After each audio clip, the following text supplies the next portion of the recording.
This is BBC News on Tuesday, May the 25th. It's 8 o'clock. The headlines. The American Secretary of State is due to arrive shortly at Heathrow Airport, beginning his official visit to the UK. What you are about to see is a series of terrorist attacks. The Bank of England is due to review interest rates this afternoon. Experts are saying they could rise.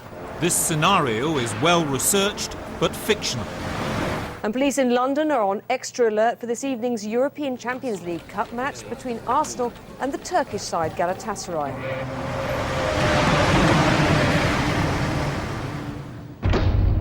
We're just receiving news of an explosion in the London Underground near Hyde Park. This has not yet been confirmed by the police. There has been a second explosion in the Underground, this time close to Oxford Circus. Both explosions appear to have occurred on the trains as they were moving. We've got no further details at this stage, but we will bring you more information on this as soon as we get it. This is the kind of terrorist attack the government repeatedly says is going to happen. Would Al-Qaeda buy weapons of mass destruction if it could? Certainly. Would it use such weapons? Definitely. We are faced with the realistic possibility of some form of unconventional attack. We need to confront murder on a mass scale. We've been absolutely clear, we can't guarantee that there will never be an attack. It's quite likely that they're planning one now. We must be prepared for them to strike whenever and however they can. This is a mock exercise which exposes failings in official planning for such an attack. Failings the government wants to keep secret. Reports are coming in that a third explosion has now occurred on an underground train approaching Vauxhall Station. Panorama has asked these advisors, officials and experts to share their extensive experience and knowledge of government, intelligence, emergencies, disasters and planning. They are here to give it to us straight. What would happen if there was a series of attacks across London?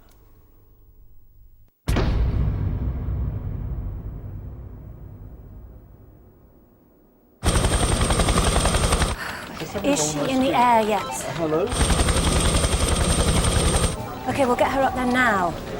I need something as soon as possible. OK. The headlines at 9 o'clock. In the past hour, there have been 3 major explosions on the London Underground. The first occurred at 8:10 on the Piccadilly line between Knightsbridge and Hyde Park Corner.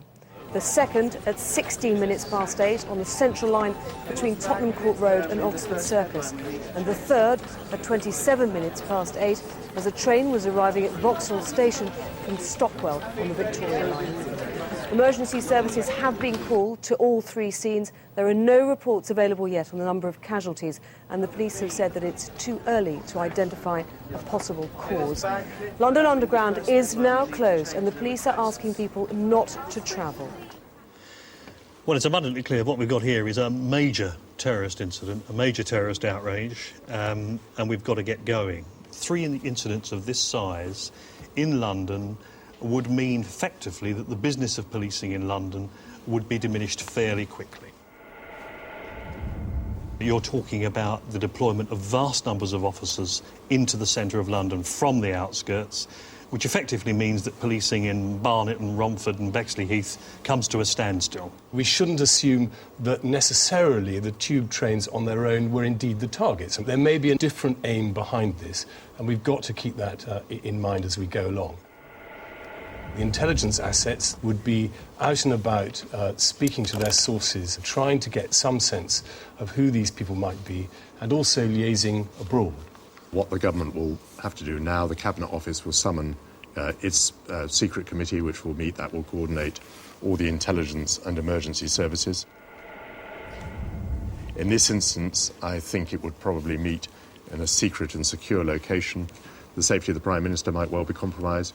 He would need to be advised whether to go to a secure location himself. On the other hand, the government will have to get on to the media quickly to reassure people that the machinery of government is functioning. We would need to get a large number of firefighters on each of the sites.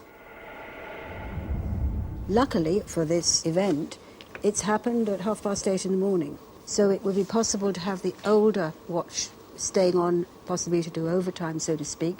So we would have quite a reasonable supply of firefighters at the point of time when the incident happened. Our problem would be getting the second-line stations a bit further away from the central area to send equipment, etc., which we would need, if the roads are going to be gridlocked. Well, I believe our reporter Ian Manning is close to the Hyde Park police cordon, and he's on the line right now. Ian? It's simply impossible to get anywhere near Hyde Park at the site of the incident itself. A cordon is being set up about 400 metres away from the station and right around it. This is as far as anyone is permitted to go. In the distance, I can hear the clear sound of sirens in the air. I'm not sure if you're getting that in the studio. There is police activity all around, securing the cordon and making sure members of the public are not allowed through. The only people being allowed through are members of the emergency services, and even they are being rigorously checked. It's clear that at the moment... We're going to lose mobile phones soon. I think almost certainly we, the police, would put in access overload, which is basically we will have priority use of the mobile phone system. It'll cause very severe problems if you're going to take away people's use of mobile phones. I think we'd have to think very carefully about that. Our research indicates that something like 350,000 people alone are making their way towards the City of London at this point. And if the access overload system has been triggered and they can't get onto their mobile telephones, this will have profound indications for them, the next of kin, and the very organisations they're hoping to go to work to.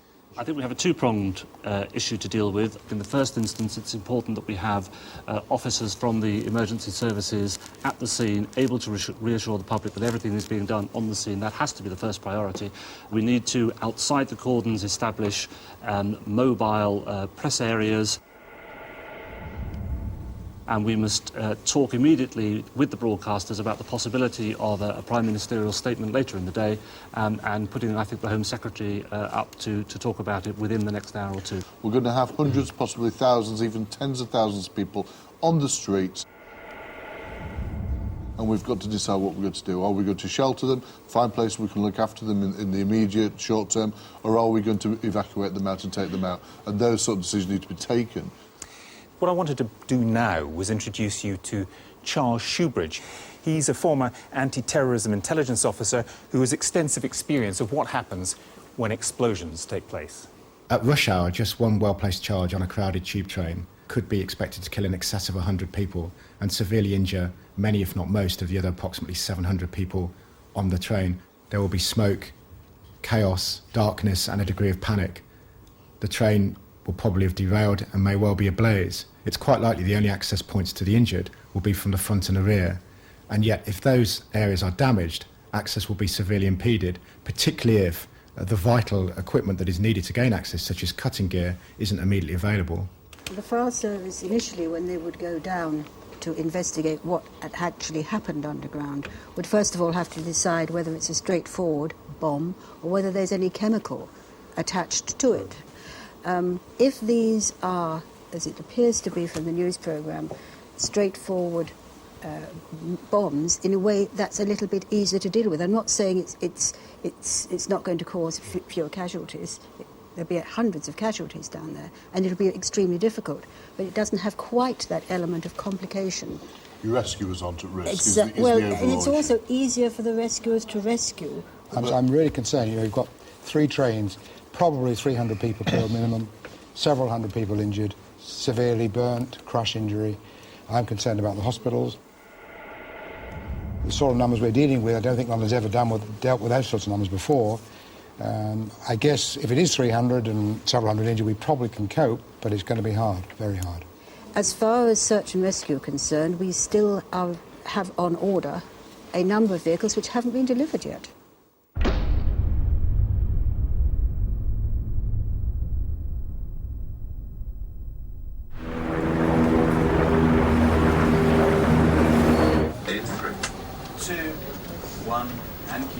Well, I think we can go now to our traffic reporter, Jenny Martin, who's above London as we speak. Jenny, what's it looking like from up there? Well, the situation looks far from encouraging. We're currently hovering over the M25 and there's a clear picture emerging of traffic chaos throughout the capital. Traffic is backing up into South London and there are queues forming on the North Circular and the A40. Multiple cordons around the incident site are adding to the amount of traffic congestion already in the city. And this situation has been made even worse by people, it seems, literally abandoning their cars on the streets. Police are urging people to stay with their cars. Be patient, and if you haven't left yet, please do not travel. Well, we can now go back to our reporter Ian Manning at the Hyde Park police cordon. Ian, what's the latest? It's still a very confused picture here, but what I can say is that there have been no further explosions following the 3 reported on the Piccadilly, Central and Victoria lines. Extensive police cordons are now in place at each of the 3 affected sites, like the one you can see behind me here, and all these areas, as I understand, have now been evacuated. Do you have any indication as to the number of casualties? None whatsoever, I'm afraid. The numbers of dead and injured have yet to be released. I largely presume because of the difficulties facing the emergency services in actually getting into the tunnels for search and rescue. Their attempts are being considerably hindered by both the smoke and dust clouds resulting from the explosion and indeed by the loss of power to the underground itself. Ian, thanks for now. The firefighters will be working as they do when they're in the tunnel-type situations, really in the dark, feeling their way around, bringing out as many of the casualties as they can. I believe in the first instance they would possibly leave people whom they feel they can't bring out more easily and try and bring out the walking wounded more quickly and then go back to deal with people who might be trapped and need more specific. The biggest thing from my point of view would be to impose a structure on this. One of the key elements of that is communication, and a thing that concerns me greatly is how well we would be able to communicate on the deep underground. I know that the British Transport Police have their own system, but so far as the Metropolitan Police and the City of London Police are concerned, and the other emergency services, there is no way that they can use their current radio systems underground. And that will be a severe inhibitor in terms of the rescue effort. Anne, have you got a view on that? We've dealt with Ladbroke Grove, we've dealt with other overground crashes, and we could well deal with an overground bomb. That's easy. In the open air, it's much easier than when you're constrained by a narrow tunnel, very, very deep down, so you don't have the communication network down there. Once police officers and fire brigade personnel and ambulance personnel go underground, their radios will not work, and they will not work today.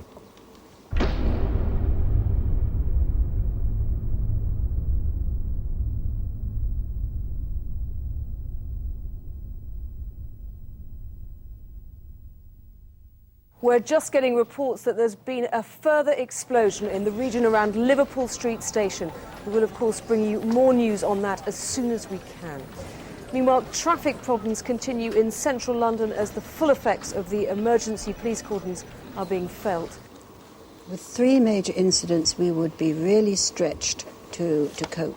Our planning is usually done on 2 very major incidents going on at the same time. That's been our traditional position. Just the management of one incident would require, I don't know, 200, 300, 400, up to 1,000 officers by the time you've factored in cordon control, specialists, those that are necessary to ensure that the traffic management is run as best you can.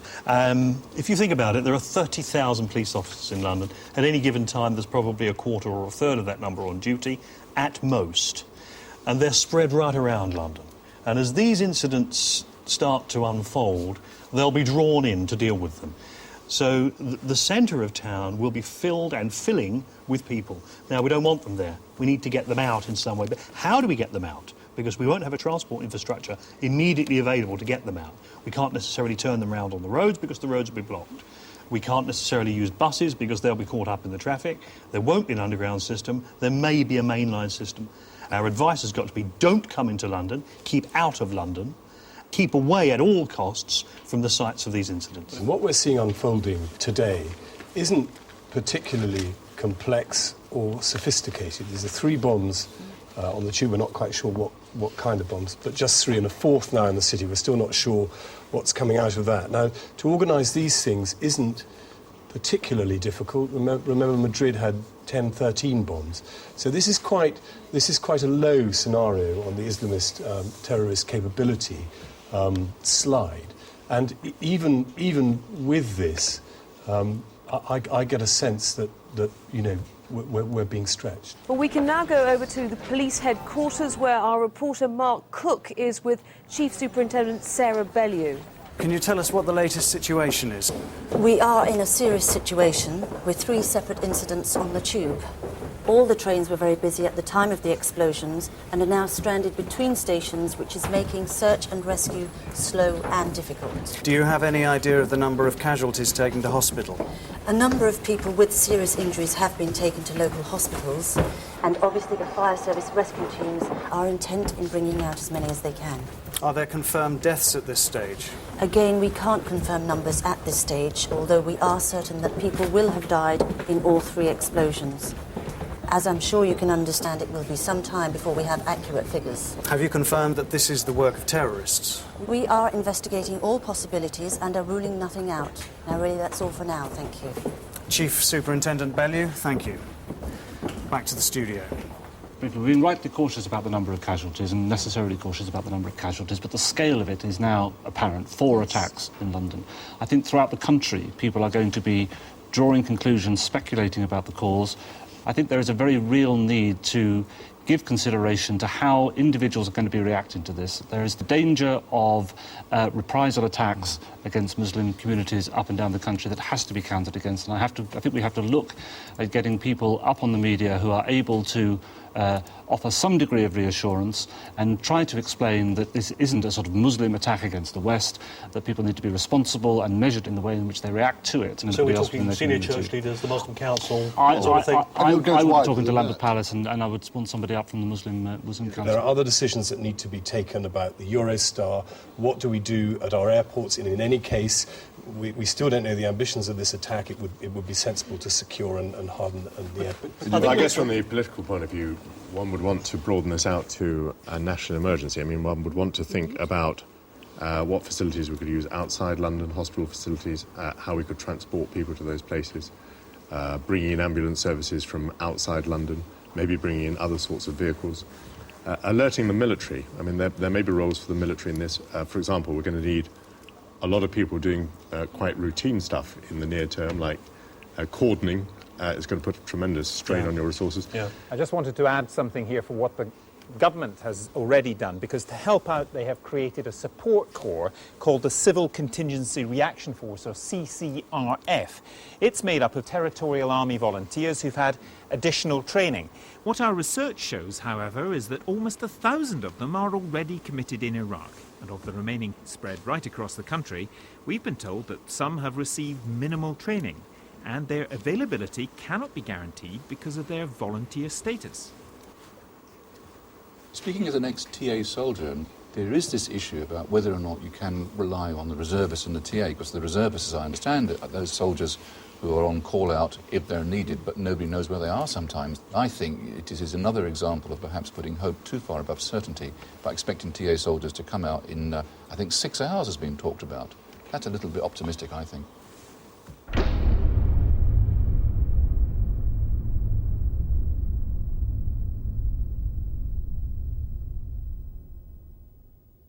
The other thing we haven't talked about, I think anybody's mentioned, there are all these tube trains stopped in the middle of tunnels with people in them. What's going to happen to them? Well, let me interrupt on exactly that point, because what we wanted to do now was to hear from 2 London Underground employees who've spoken to us anonymously because they are frightened if they talk to us openly they would perhaps lose their jobs, about the kind of training they have received for incidents like this. We received no training at all. We've received absolutely nothing at all. You cannot train for all things and all circumstances, but surely the very basics of training is absolutely necessary, given the fact that our staff are there in the immediate situation, you know, first hand, prior to any of the blue light services turning up. All we're told essentially is remain vigilant. So remain vigilant is one thing, However, not knowing what to do is totally in contrast to the whole purpose of being vigilant. All we're trained in is get them out the nearest exit as quick as possible. If something happens now, I've been given no training. You would have to rely on my judgment at the time. You shouldn't have to rely on my judgment and the best decisions I make at the time. I should have some guidelines, and I've been given nothing.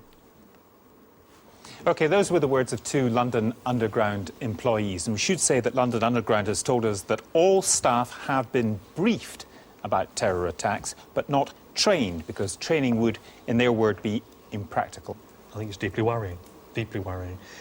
I've got some sympathy with the executive of London Transport, because there may be plans there that are beyond the knowledge or awareness or ability of a driver. Because just how much can you tell a train driver about a terrorist incident? I'm not sure whether we should put too much credibility to the comments we've heard. I'm not so sure I entirely agree with you, Peter. You know, there are issues around large companies like London Underground having a strategy, but it's absolutely fundamentally important that those at the cutting edge at least know the general direction that strategy is supposed to take you. So I do feel some sympathy for these drivers. They're responsible for large numbers of people. Every day when they go out, they've got behind them, I don't know, 300, 400, 500 people. They're responsible for their lives and they're responsible for their safety. So they need to know rather more than they're being told at the moment. That's what it seems. 40 seconds. Yeah, we've got them. They're just coming. Yes, I'll get them. Hi, Craig, Alan, and Nita. If you could just both, if you stand here, that's right. No clear picture is emerging yet of the numbers of dead or injured at each of the 3 underground stations. Well, we can now go back to Ian Manning, who I believe is with 2 survivors of the Hyde Park explosion. That's right. I'm joined now by Craig Allen and Nita Sandhu. Nita, if I come to you first, can you tell me exactly what happened? I was walking towards a platform. It was busy, like it always is. I had quite a heavy bag on me, and I remember having to put it down for a minute. And when I went down to pick the bag up, there was this massive bang. It was as though I'd been lifted off my feet. It was terrifying. There was people screaming and yelling. I thought I was going to get trampled on. And Craig, where were you? I was actually on the far end of the platform from where the train comes through the tunnel. But it was like, she says it was just like any normal day. And then suddenly there was this almighty blast, and the whole platform seemed to just shake. I was thrown forward, and I thought I was going to fall on the track, but I landed on top of someone, and by the time I knew what had happened, everywhere was full of smoke. At that point, I really thought I was going to die. People started coughing and crying and like clinging onto each other, you know, trying to find the way out in the dark.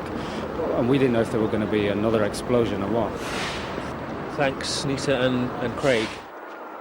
Clearly, a very harrowing experience. Thanks, Ian. Well, we're now hearing that some survivors are emerging from the explosion at Oxford Circus. It's very good news, of course, that people are coming out. But we have to remember people at home are going to be very, very concerned to know whether or not their loved ones, their family members are safe or not. It's going to be impossible to provide them with that kind of information accurately and quickly. But what we do have to get set up now are hotline numbers and a sufficient capacity of hotline numbers so that people can get what information we do have. Well, obviously it's good news we've seen some survivors, but they did confirm it filled with smoke immediately after the explosion, and I think that doesn't bode particularly well because you've got a lot of smoke around, you get a lot of smoke inhalation injury and burnt lungs and so on, so that's on the downside, I think. We can now go back to Jenny Martin, who's reporting from the air. How's the traffic looking now, Jenny? We're now over central London, and the traffic congestion is showing no signs of easing. Police say that as a result, there have been a number of traffic accidents, some quite serious, and all adding to the confusion. Police are continuing to clear and to keep clear enough route for the emergency services. Of course, they may resort to using helicopters to try and get some of the injured out, but without any kind of official airlift plan for the capital, this will be a difficult task. And there is only one air ambulance for the whole of London. Thank you, Jenny. And we also understand that the fire service has no helicopters and that police helicopters are unlikely to be used for rescue as they're needed for reconnaissance. Well, our research reveals that the House of Commons Defence Select Committee recommended in 2002 an airlift plan, but none has so far been put into place. Any requirement for helicopter rescue in a crisis or attack would rely on civilian helicopters and be apparently on an ad hoc basis on the day. There's a real issue around this because certainly police helicopters are basically platforms for cameras, and they're there for surveillance, or they're there for gauging what's happening on the ground. They're not there for lift and rescue. The ambulance service clearly haven't got a capability. The fire service, Anne? We went into this matter in 1996. It was going to be very expensive to have it, and at that point in time we didn't think we could justify the expense. I mean, you could use large-scale military helicopters, but they would need large-scale landing places. Those landing places would have to be secured, and you'd have to get the injured from where they've been recovered to the helicopter, which is no mean feat. We can now confirm that a tanker carrying chlorine has exploded at the junction of Shoreditch High Street and Commercial Street. Chlorine is extremely toxic in this form, and the police are issuing express warnings to people to stay indoors, close windows and remain there until the all clear is given. Well, that clearly changes the complexion of the whole thing completely. Yeah. I mean, chlorine is a highly toxic gas which causes severe burns if it comes in contact with skin, and more particularly causes very severe damage to the lungs. Now, if it's in the area they're saying, the London hospital is in that immediate vicinity, and that's the one hospital that has a helicopter landing pad, as it happens. So that hospital might well be under threat. I think we have a very serious position now with public morale and public information, because people will, I think, be reacting with terror. And I think the politicians and the people in Lance's position would now be wanting to get onto the media very, very quickly with any words of reassurance they could give about this, and I really don't know what they would be able to say. Police are still urging people to stay indoors until the extent of the chlorine release is known. They are repeating again, it is extremely toxic. OK, we want to bring in at this point Lynn Fernie, who is a safety consultant specialising in chemicals. Lynn, what would happen to the chlorine in an incident like this? In this sort of incident where we have a tanker that's been ruptured, the gas is transported as a liquid under pressure. So what we'll have is a two-phase release. We'll have a gas cloud that's formed. It's moving very quickly away from the source, but because it's very dense, it's hugging the ground. So what I've got here is a map of the area. What we can see is in the inner circle here, the inner contour, the concentrations will be fatal, and that's some 600 metres from the tanker. Up to 1 kilometre away, we're still going to see people suffering major injuries.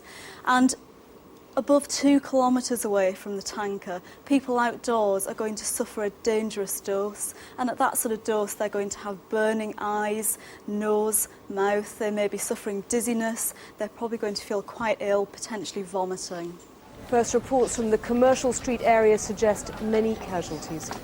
One eyewitness has described a fog of greenish gas on the surrounding streets. Police are still urging people to stay indoors until the extent of the chlorine release is known. Well, let's go over now to Peter Cockcroft, who's at the London Weather Centre. Peter, how is the weather likely to affect that chlorine cloud? Kirsty, the most important thing is the wind. Now, we've got high pressure out over the Atlantic, and that won't change over the next few hours. Now, that means light northwesterly winds across London, no more than 5 miles an hour. So the gas is likely to drift southeastwards across the East End. At the moment, the gas isn't dispersing very quickly. Now, that's down to the cloudy skies, but if the sun breaks through, that could cause more mixing and make the gas spread out more. Now, the advice from the emergency services is to stay indoors, and we'll be updating the situation continuously on our radio station, 94.9 FM. Thank you, Peter. If there are now bombs going off above ground, in this case a lorry being attacked, it could happen anywhere. So the potential for mass panic across not just the capital but the whole country is very much with us. I think, therefore, we need to look at more serious measures. We do have reserve powers in effect, to take over the BBC if we were to wish to, and to get them to broadcast whatever we wanted them to broadcast. Those powers are there in the Broadcasting Act. My advice to the Prime Minister would be not to use those, but I think we should be talking to the broadcasters about having the Prime Minister on the air very quickly. You wouldn't disagree with that, Michael, at all? No, I entirely agree that the Prime Minister should be out there, and we shouldn't be using the powers to bring in the BBC, but we should certainly be talking to the broadcasters about the way in which the coverage is going to be organised. London reporter Meena Sharma has managed to get onto a balcony overlooking Whitechapel, where the main impact of the chlorine gas will be felt. Meena. As you can see, I'm wearing my protective suit as a precaution. A cordon has gone up around the area and police are desperate for people to remain indoors. The gas itself is not visible from here as the cloud is drifting at ground level, but we understand it's heading towards Whitechapel and possibly the Isle of Dogs. And without that mask, Meena, would you be able to smell the chlorine? No, I'm simply too far away and the cloud is moving away from me now. Of course, as it disperses, it becomes less toxic, less dangerous, but the police are still urging caution. We're all familiar with the smell of chlorine from swimming pools, but in this form, it's vital to stress it is a poisonous gas. Do you have any idea about the number of casualties? No, I haven't. First estimates suggest hundreds, maybe more killed within the vicinity of the explosion itself, but we have no hard figures. Thank you, Meena, for that. Well, clearly a very serious situation is emerging in Commercial Street. I am now able to bring you an update from Hyde Park, where 19 people have been confirmed dead. Well, I think we have no experience of this. The vast numbers of casualties with serious lung injury, I suspect, and a lot of burns. I just don't think we've had the experience of having to deal with those sorts of numbers of patients. It's unprecedented. It's unprecedented, yes. I think the local authorities and the voluntary agencies would be called upon here to help the health agencies and to administer help and support and welfare wherever it could. And there are quite a lot of resources that could be deployed in that respect.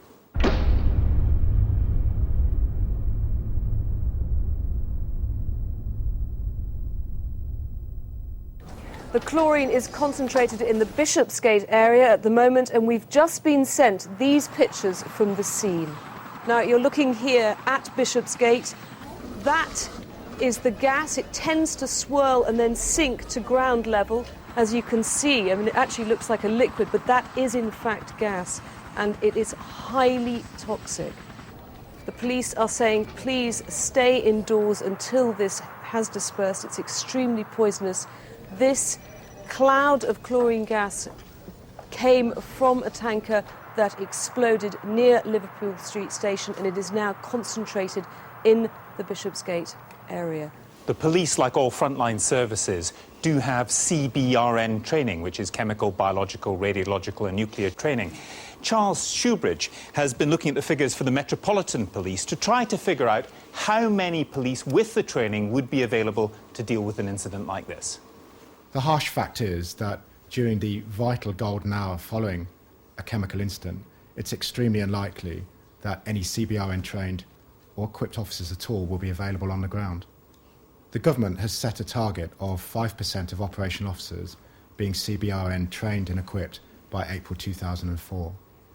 But of course this means that 19 out of every 20 operational officers don't have any equipment or training in this area at all. In London, those figures translate to approximately 1,500 officers, of whom, because of shift patterns, leave, course requirements and so on, only about 400 or so can be expected to be on duty at any one time. Well, that's far from reassuring, but not particularly surprising, bearing in mind the fact that officers are not always available, aren't going to be available, and that actually getting them to the scene is going to be a problem. Frankly, I think we've got to play with what we've got.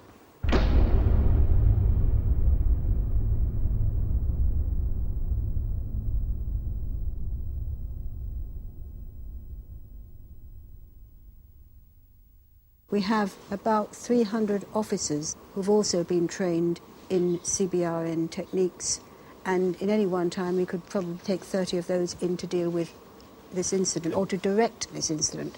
And we have 3 incident response units. That's the units that are going to decontaminate people. We could get the IRUs there within 15 minutes. That means that they could be people who've been immediately affected by the gas could be going through a decontamination unit very, very quickly. If they get through the traffic. If they get through the traffic, exactly.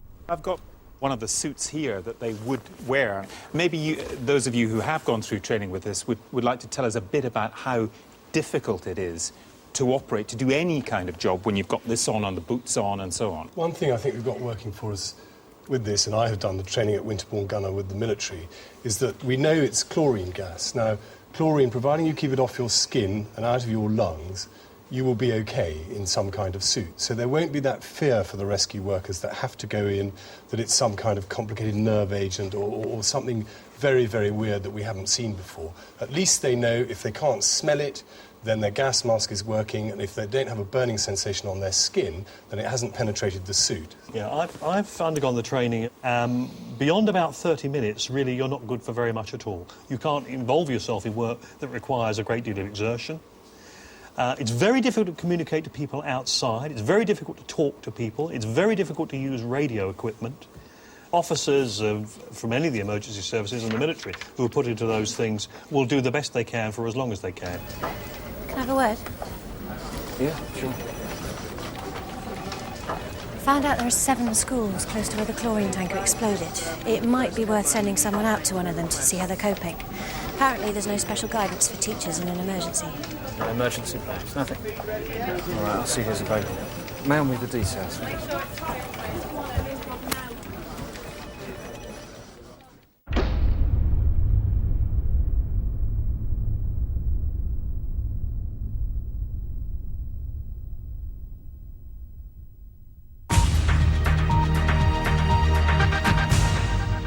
It's 1 o'clock, the headlines. London has come under attack this morning. 3 explosions on the underground were followed by a chemical tanker which exploded, releasing lethal chlorine gas. Police are continuing to encourage the public to stay indoors. 40 people are now confirmed dead, and there are many hundreds injured. The Home Secretary has said the attacks bear the hallmarks of Al-Qaeda, but there's no confirmation of their involvement.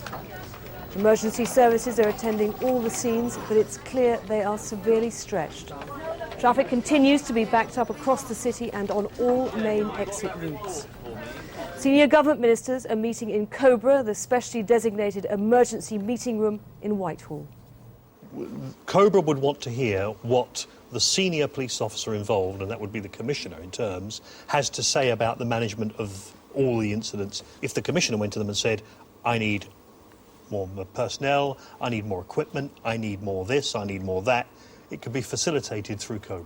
One of the things Cobra does, and I was in Cobra on the 12th of September, when something is decided in Cobra, normally in this sort of strategy, by a minister, or in fact possibly the Prime Minister himself, what you get is instant action. Absolutely. The person responsible for that sphere, the senior person at the table, someone will go away and put that plan or decision straight into action. But I think Cobra has a very important psychological role, because it is, in a sense, we are now at war. That is the war cabinet.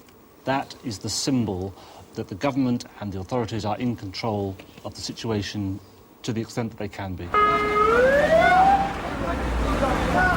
Well, London reporter Mina Sharma has made her way to one of the main hospitals receiving casualties from that chlorine explosion, and she joins us now. Mina. I'm joined by John Green, who's been a paramedic for 18 years. John, can you describe what today's been like? Awful. I've dreaded a day like this. We've considered the possibilities, of course, that something like this might happen, but you never expect it's going to happen for real. Traffic's been very hard to get through, for a start, with serious injuries at the tube. And now with the chlorine as well, we're spread too thin. But we've struggled to get to people quick enough. We've had delays getting more oxygen. There just aren't enough ambulances. But you are trained for something like this? Yes, we are, but we've never had to apply it for something of this scale. I mean, I've been a paramedic for 18 years, and I've never been involved in a mock incident, anything like that, a practice run, nothing. But you are saving lives? Yes, we are. I won't keep any longer, thank you, John.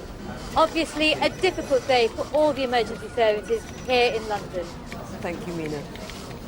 There must be a capacity issue for hospitals. The hospital would stop doing all their routine work and everything would be cleared out, all the non-off-duty staff would come in. But my concern is the majority of these patients, I think, are going to require very intensive care. We just don't have those sort of facilities. I think many countries would have. Jonathan Fox is a serving paramedic and a member of the Professional Ambulance Personnel Association, which represents about a fifth of all ambulance staff. I've been a paramedic and I've been in the ambulance service for 25 years. And in that time, I've actually never been involved in a simulated exercise. There's a mindset that needs to be actually hardwired. And this is where the issue of exercises and simulations are so important. And I think it's not just for myself, I think it's for all ambulance staff. There needs to be an involvement of those vital professionals who are going to be at the sharp end of the response. All the professionalism in the world is only as good as the practice that makes it happen. His comments go to the heart of training policy, really. Training isn't just about initial training, it's about training and retraining and ensuring that people are up to speed. Yes, you're right, police and also fire are very committed to exercises and doing that, as indeed the ambulance service are in principle. But what we find they can't do is on exercises is take away frontline staff to spend time at the exercises. They're so short of resources that it's very, very difficult to take those resources away. But they're just the people who ought to be trained. They're just the people who ought to be there. I wouldn't argue with that. I think it depends, in my experience, also on the sort of training culture that exists in any organisation. I'm still very concerned about the 300,000 office workers who are hoping to goodness that they are on the receiving end of their own staff who are trained to deal with crisis. And my concern is perhaps that won't be the case. One of the extraordinary things about September the 11th was how very well evacuated the World Trade Centre was, how quickly, how professionally. This was something which had been repeatedly rehearsed. What we don't know, of course, is how many buildings in London would be able to operate at that level of efficiency.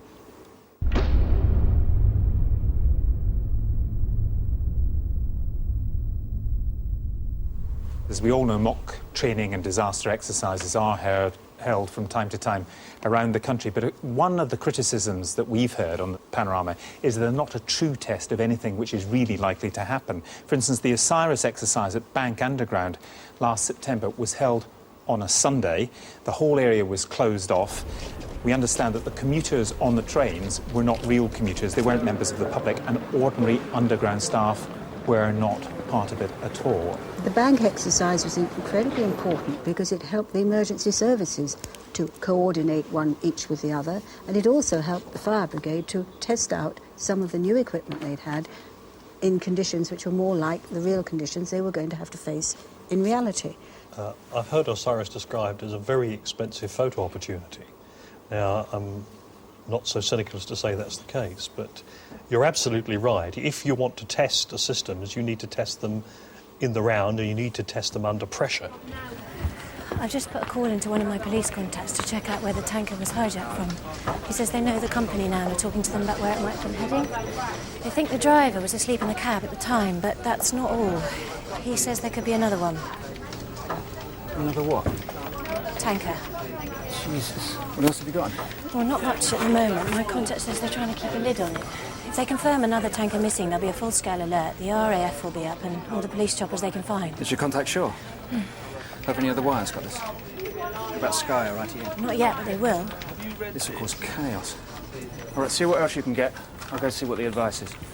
Tubes, still closed? Still closed. This is another one for a judgment call. We can't spook the entire country and tell them that there is a tanker on the loose that may explode somewhere. What we need, I think, is some hard intelligence. Well, I think we do, but the best intelligence system, the best warning system you can have is everybody who's on your side. So I'm not sure, I do agree with you, we don't want to panic everybody, but it's going to be very difficult how to manage the news side on that. Yeah. But in a sense, we want everyone out there, like an I Spy Boy Scout, looking for this. Then how do you manage it, Lars? I don't think we have any choice in the matter. The BBC have clearly had a tip-off, they've heard about it. They are concerned that their competitors, and they're working in a competitive environment, would have heard about it too. sooner or later, and it's going to be sooner, somebody's going to broadcast the fact that there is or may be another tanker out there. We have to manage that rather than to pretend that we have the power to stop the public finding The it. chances are we have a good description of it. We can issue that description to the public. The public may help us find it. On the other hand, imagine that we keep this information to ourselves and we then find that the tanker explodes and we hadn't alerted the public, we hadn't given them the chance to participate in the search. I think the consequences will be absolutely appalling. The public inquiry will clearly point a finger at us, and rightly so. Right, get whatever else you can. The deal is we go on this story now. Remember, we have to be careful about the tone, so stress for now, these are just reports. What about number 10 in the Cabinet Office telling us to play things down? I have to let people know what's going on, but sensibly, OK? Get back to your contact. And see if the police will do another turn, urging caution, asking people to stay indoors. Well, let's go now to Meena Sharma, who's with a member of the hospital's medical staff. Anita Joseph is the medical director here. Anita, can you give us some idea of how you're coping now? Well, it has been an extremely hectic day. And we have put our emergency plan into action, and it's working very well, given that we've had a lot more people than we'd planned for. We've had a lot of walking wounded, which of course you'd expect, a lot of people with breathing difficulties, and some with some very serious heart problems. And of course a lot of very frightened people. Have you considered locking down the hospital? It seems to me to be very full. I don't think it's appropriate to discuss that now. We have been working very, very hard, and we've called in as many off-duty staff as is possible, and we're doing our best. Your A&E department, like most hospitals, is hard-pressed at the best of times. How can you manage this many people? As I say, we're doing our best. Thank you. Thank you, Meena. And we're going to be hearing from some other hospitals later. Every hospital has its own major incident plan, which it will follow, and most of the hospitals will be sending out teams, registrars, emergency registrars and nurses to the site. For a sense of whether major incident plans are adequate, let's hear from John Hayworth, who's a Senior A&E consultant with 25 years' experience, and he's a recent past president of the British Association of Emergency Medicine. Major incident plans in the past have been developed on the basis of how to respond to the sort of major incident that we understand, like a train crash or a plane crash or a coach overturning, some sort of incident that is a one-off. Most major incident plans at the moment are not designed to deal with a series of events or incidents happening over a period of time at different locations but within the same geographical area. And although many plans are flexible, and staff certainly are flexible in their response to these sort of challenges, they will no doubt add an order of magnitude of complexity and difficulty to the staff involved, both in the hospital and in the field as well. Well, we can go back now to Meena Sharma. Meena. Many of the casualties from today's chlorine explosion are being treated here in this hospital. I have with me Joan Baker, who's amongst the survivors. Joan, can you tell me what happened? Well, I was on the way to my doctor's appointment because I've not been feeling too well recently, and I heard this loud bang go off, and I didn't know what it was, but it made me feel a bit unsettled. And then the next thing I knew, I was struggling to breathe, and I was coughing much worse than usual, and my eyes felt like they were burning. How did you get to hospital? I'm not really sure because I can't remember much what happened after that. I think I must have just passed out. The doctors told me that it was the chlorine gas. That they said they had to wash it off, and so they couldn't give me my clothes back. Well, these aren't mine. And how do you feel now? Oh, I feel a bit queasy still, and my chest feels a bit tight. My eyes are sore, but the doctors say I was very lucky, so I think I just want to get home now. Thank you, Joan. Just one of the many people affected by today's chlorine explosion. Now back to you in the studio. There is no doubt that, for example, patients who come into intensive care for other reasons who survive can often have long-term psychological effects. Indeed. It takes them a long time, if ever, getting over it. Some of the lessons even from 9/11, there are more people suffering now than were actually perished that day through inhaling the dust and the effects in us showing. There's a strong direction leadership that can be taken here as well by the local authorities. I mean, the issues that Peter's talking about, they're looking after people, the survivors, particularly the decontaminated or uninjured survivors, is very much responsibility of the local authorities. The local authorities, struggle now with the resources the central government gives them to undertake emergency planning. The money isn't there in large amounts, and it's about to get worse. When I go to my elected members and they're looking at the Director of Social Services, Director of Education, Head of Highways, and looking at where to allocate resources, they're not going to allocate great resources in my direction.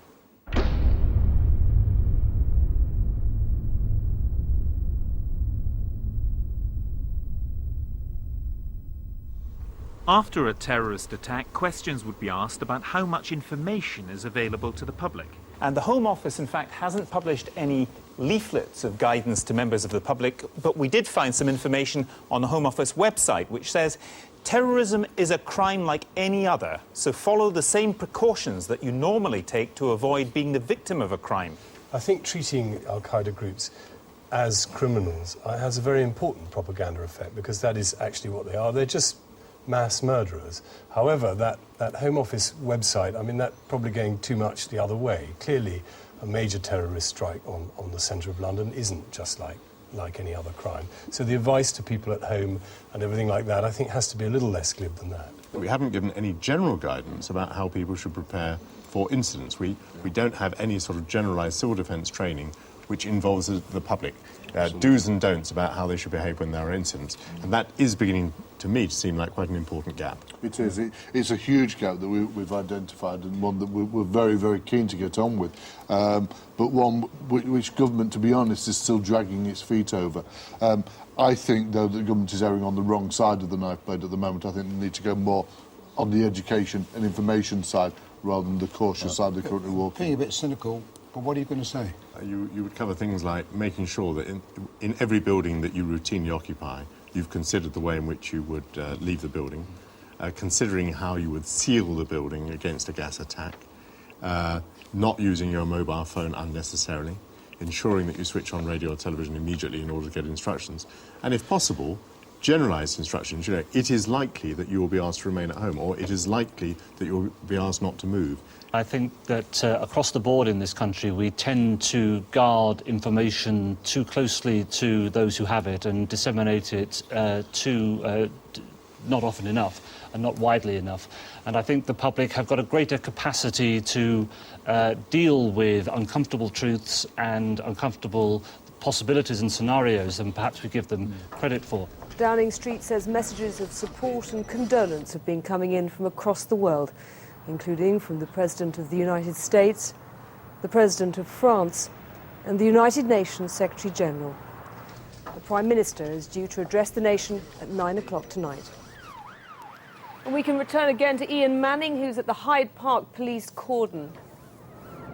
87 people have now been confirmed dead and hundreds have been injured. The search and rescue mission will continue through the night and into tomorrow to locate remaining survivors. Back to you in the studio. Thank you, Ian. And we understand that a further 94 people are confirmed dead from the Oxford Circus and Vauxhall explosions. Absolutely unprecedented. This is on a scale of Madrid and beyond, clearly. What's the Prime Minister going to say tonight at 9 o'clock? I think the Prime Minister is going to rally the nation, and I think he'll stand a very good chance of achieving exactly that. I mean, the entire nation is under attack, and I think the Prime Minister needs to show the determination, the quiet determination, to deal with this, to find the perpetrators, to try to make Britain as safe as possible, but in any case, to be the leader of his people at this very important time. News is just reaching us that following a full-scale alert, the police have intercepted a second chemical tanker on the A13 near Basildon. It's been reported that this tanker was carrying cyanide. There have been no injuries, and no further details have yet been released. Profoundly significant. It's tremendously reassuring to the public at large because they know that we are efficient, they know that we're equipped, they know that we can actually intervene and do something constructive. And at this point it becomes profoundly important for public morale, good news. for the police to be doing doing news, and it things. needs to be sold as quickly as possible. I disagree. You disagree? I think you must allow the facts to speak for themselves. If people are going to be reassured by the fact that this has been intercepted, then fine. There must be absolutely no crowing about it. For a start, we don't know what else is out there. And I think the last thing we should be doing is patting ourselves on our backs at this time. I think what I was saying, it's good news. Yeah. Had a bad Whether we claim it as good news, but it's good news. In summary, this is a good day to bury spin. Yes, on this day, one of the things that would have happened, there would have been a number of operations going on anyway. Now, a decision would have to be made by the heads of the intelligence services whether to suspend those operations because the resources are needed elsewhere, whether to move in and arrest people because you want to restrict the operational space of the terrorists. All kinds of questions like that would have to be answered. We're going back to Mark Cook, who is with Chief Superintendent Bellew. Mark. Thanks, Kirsty. The police have issued up-to-date figures for the dead and injured. Chief Superintendent Bellew, would you share those figures with us? As of now, we have 370 declared dead from the 3 underground explosions and 2,100 as a result of the chlorine tanker explosion. This is, of course, an extremely grave situation, and the police extend their heartfelt condolences to the families of the bereaved. These figures seem very high. Do you expect them to rise? We do, yes, but it will be some time before we have an update. What about the rescue operation in the underground? It is still very difficult, but all efforts are continuing. Several hundred people have been taken to hospitals, but none of the trains as yet have been completely evacuated. This, of course, remains our prime concern. And what about the survivors of the chlorine blast? There are upwards of 3,000 injured with various degrees of severity. The emergency services are in the process of decontaminating people and making sure the most seriously affected get to hospital. But surely the hospitals are overrun. Everyone is doing their best. Thank you. Thank you, Mark. Well, as we heard there, the casualty figures are, at the moment, are 370 dead from the explosions in the tube stations and over 2,000 from the chlorine attack. So clearly figures which dwarf all recent terror attacks. Well, to use a hackneyed expression, the world changed. We could talk about fairly benign issues such as, the investigative process and how we're managing the administrative arrangements, but they pale into insignificance. When we've had something like this, there's no normality other than the new normality that follows our choice. For all of those people, this is a new life. The messages from people, even Manchester bombing all those years ago and so on, they're going to repeat this every time it's on the news again, every time they smell it in a swimming pool. It's going to have a resonance that will go on for decades. I think that's inevitable, that there will be recriminations sooner than people might expect. The message from everybody today should be that London survived, that Britain survived, that the terrorists didn't win, and that wasn't down to any decisions that the Prime Minister made or that Cobra made or anybody else, but it was down to the hard work of all the individuals in the emergency services, in the hospitals, throughout London. It's a day really to pay tribute, I think, to the work of every single person. We invited the Home Secretary to answer the questions raised in this programme about how prepared we are for a terrorist attack. He declined. Well, the attacks on September the 11th were, of course, a complete shock because nothing of that type had ever happened before. The attacks in Madrid were not a total surprise because, of course, we all expected it could happen again. And we do know that Britain is a target. We do know about Al-Qaeda. There's no room for shock or surprise anymore. Tonight's exercise was plausible, but it was, of course, fictional. But it's hard to see how the government can do anything other than educate us and prepare. There's no room for excuses. We have, of course, been warned. I think possibly what we saw unfold today might be at the lower end of what terrorists on a good day might achieve.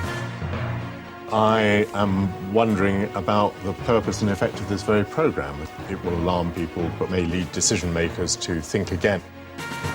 Recent events, 9/11 and more recently elsewhere in Europe, have made the programme very, very realistic. And from that, we start to realise perhaps we should know more. London is waking this morning after the worst terrorist attack in its history. According to official figures, more than 3,000 people may have died, with at least a further 3,000 injured. The Queen has expressed her deep sorrow, and the Prime Minister has pledged to bring the perpetrators to justice. Already protest marches are being organised across the country, with the largest numbers likely to be in London, massing at Hyde Park, the scene of the first explosion yesterday.